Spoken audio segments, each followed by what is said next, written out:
of our Divine Mother. Our Divine Mother says, leave all care to the Divine's grace, including your progress, and you will be in peace. With always our love and blessings, says our Divine Mother.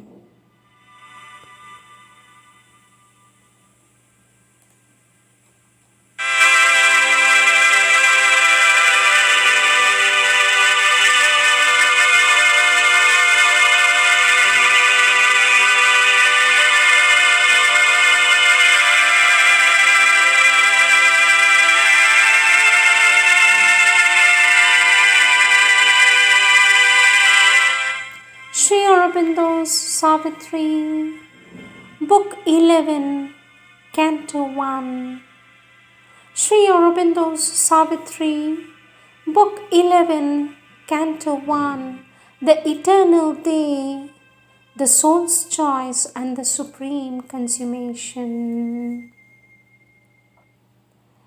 In cities cut like gems of conscious stone, and wonderful pastures, and on gleaming coasts, bright forms were seen, eternity's luminous tribes. Above her rhyming godheads brilled the spheres, wrapped mobile fixities, here blindly sought by the huge erring orbits of our stars.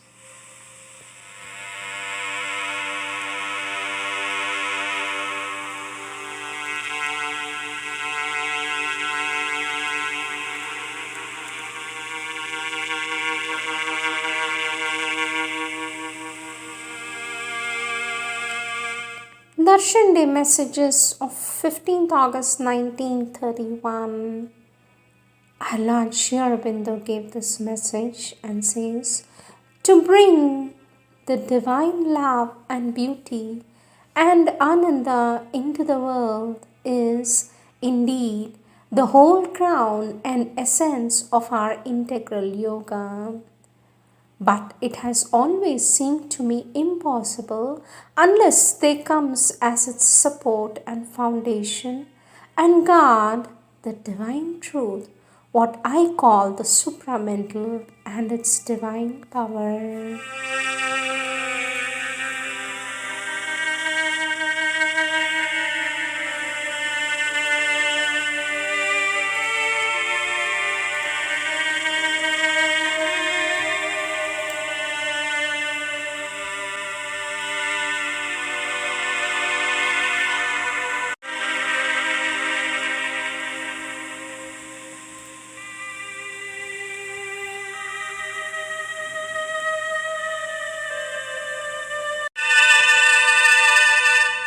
Words of our Lord Sri Aurobindo, taken from the compilations of our Lord's works, book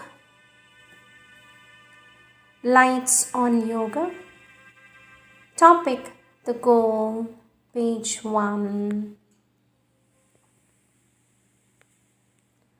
Our Lord Sri Aurobindo says the way of integral yoga followed here has a different purpose from others. For its aim is not only to rise out of the ordinary ignorant world consciousness into the divine consciousness, but to bring the supramental power of that divine consciousness down into the ignorance of mind, life and body, to transform them, to manifest the divine here and create a divine life in matter. This is an exceedingly difficult aim and difficult yoga to many, or most it will seem impossible. All the established forces of the ordinary ignorant world consciousness are opposed to it and deny it and try to prevent it and the sadhak will find his own mind, life, and body full of the most obstinate impediments to its realization. If you can accept the ideal wholeheartedly, face all the difficulties, leave the past and its ties behind you, and are ready to give up everything and risk everything for this divine possibility, then only can you hope to discover by experience the truth behind it. And Lord Aurobindo says, the sadhana of this integral yoga does not proceed through any set of mental teaching or prescribed forms of meditation, mantras, or others, but by aspiration, by a self-concentration inwards or upwards, or by self-opening to an influence to the divine power above us and its workings, to the divine presence in the heart, and by the rejection of all that is foreign to these things. It is only by faith, aspiration, and surrender that this self-opening can come.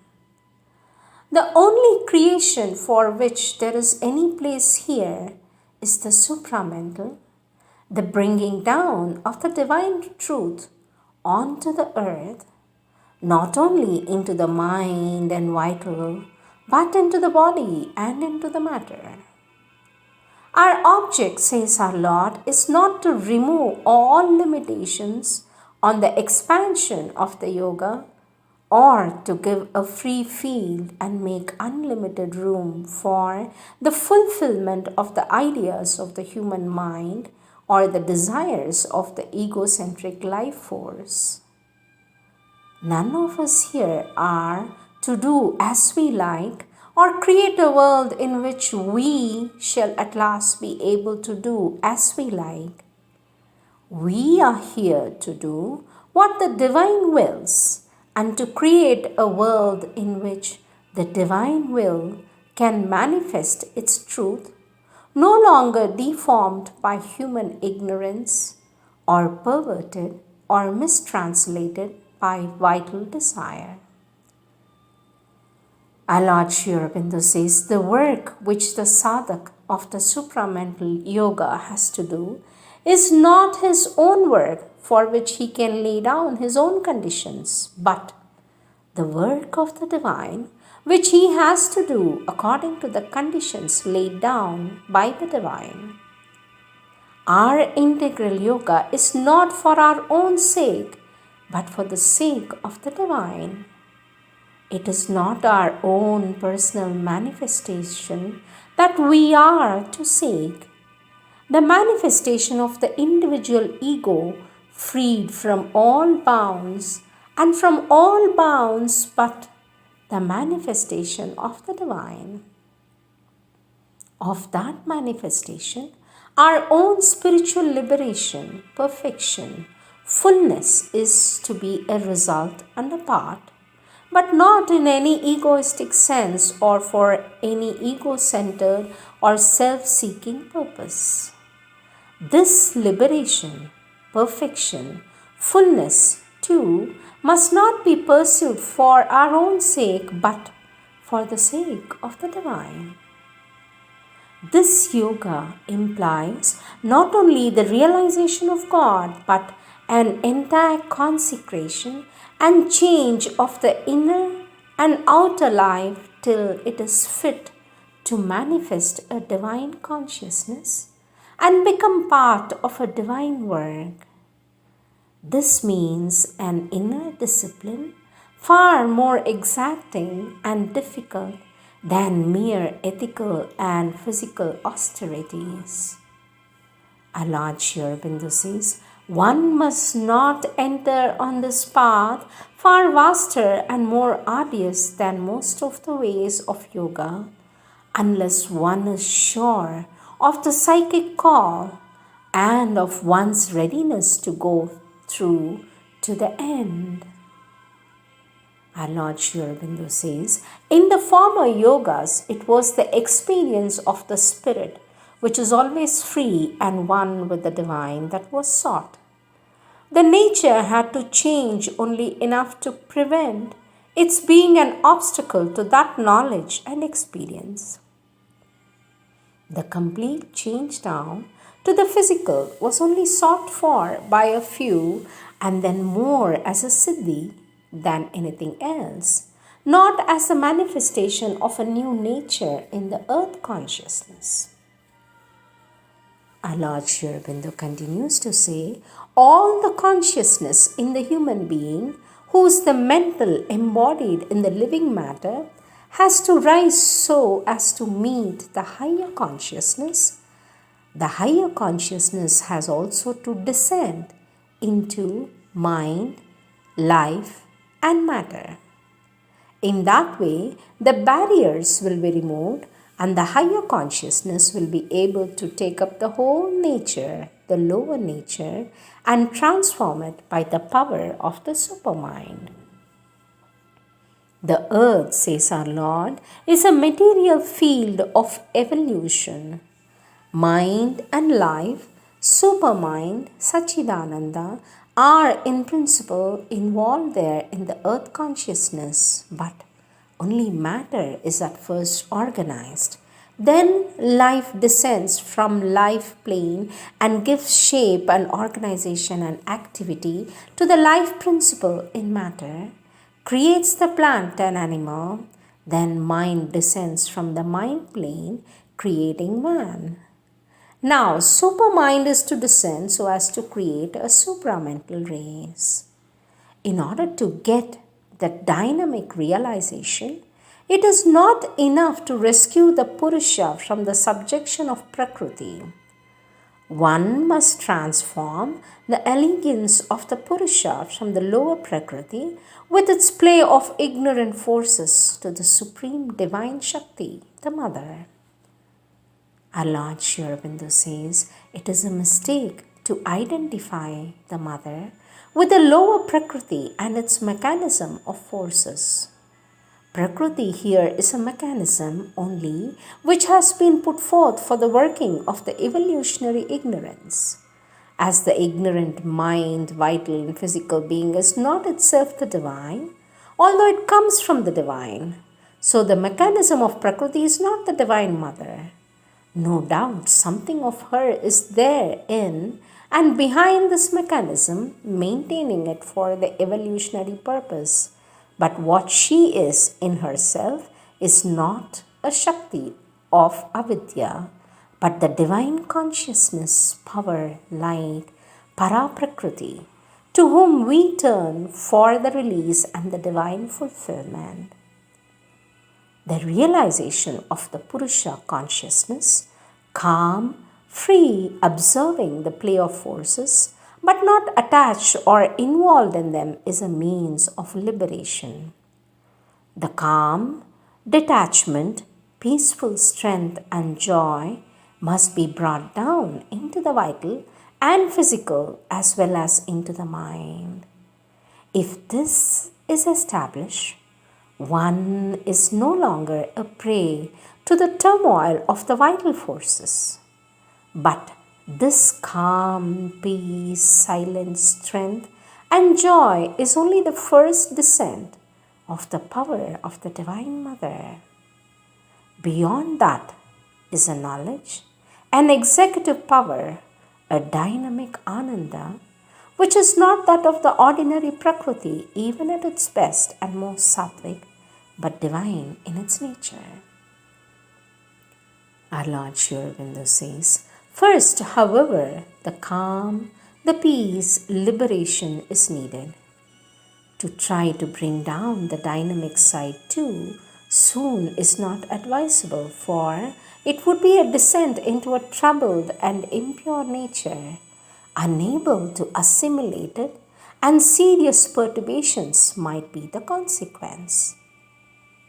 If the supermind were not to give us a greater and completer truth than any of the lower planes, it would not be worth while trying to reach it. Each plane has its own truths. Some of them are no longer true on a higher plane. For example, desire and ego were truths of the mind, vital and physical ignorance. A man there without ego or desire would be a tamasic automation. As we rise higher, ego and desire appear no longer as truths. They are falsehood, disfiguring the true person and the true will. The struggle between the powers of light and the powers of darkness is a truth here. As we ascend above, it becomes less and less of a truth, and in the supermind, it has no truth at all. Other truths remain but change their character, importance, place in the whole. The difference or contrast between the personal and impersonal is a truth of the overmind. There is no separate truth of them in the supermind.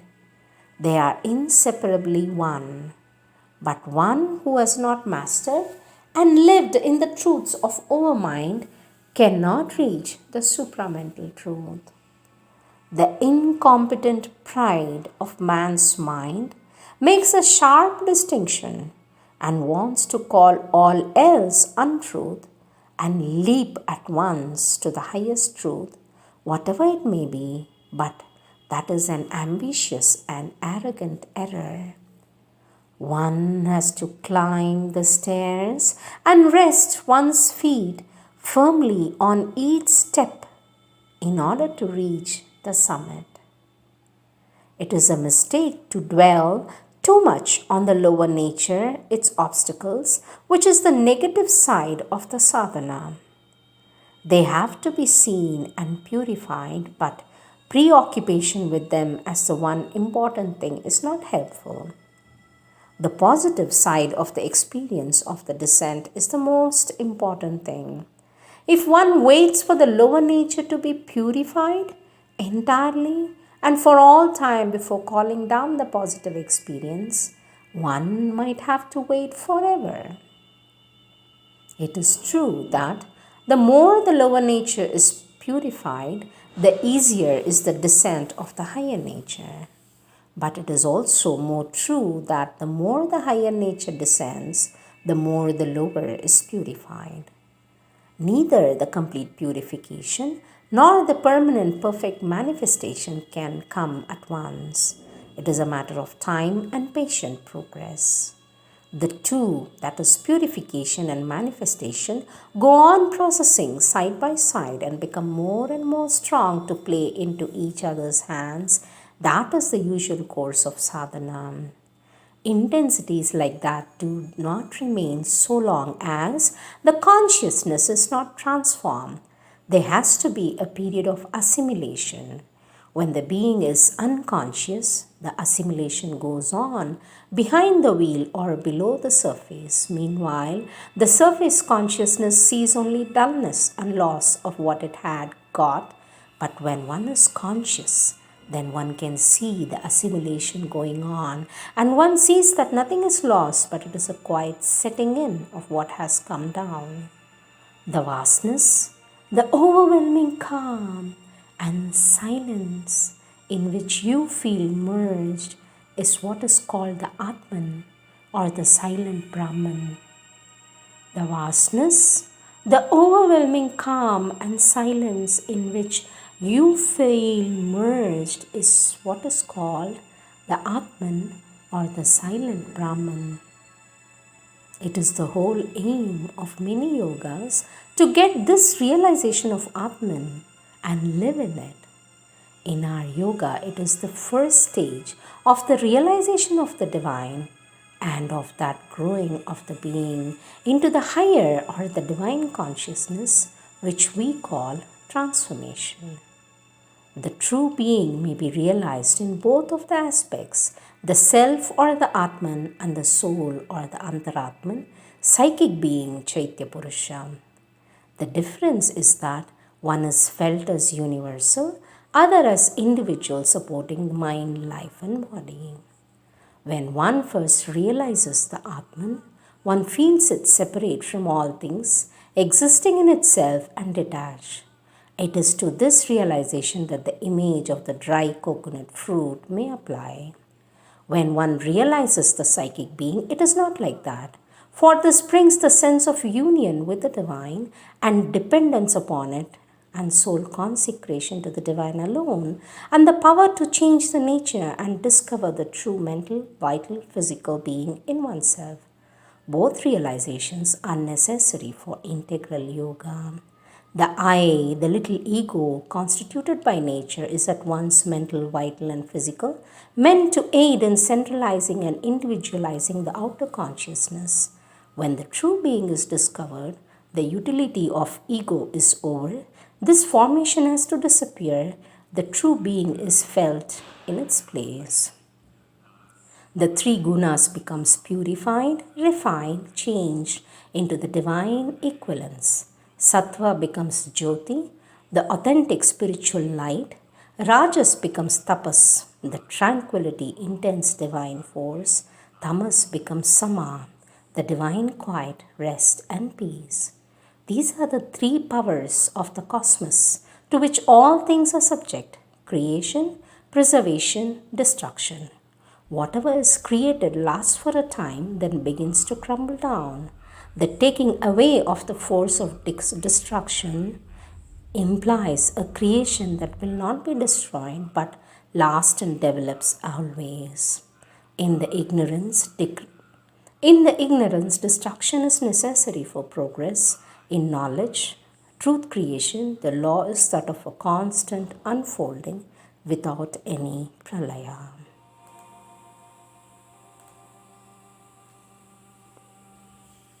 ब्रह्मार्पणं ब्रह्म हविः ब्रह्माग्नौ ब्रह्मणाहुतं ब्रह्मेवतेन गन्तव्यं ब्रह्मकर्म समाधिना एतत् सर्वम् ॐ ब्रह्मार्पणमस्तु ॐ ब्रह्मार्पणमस्तु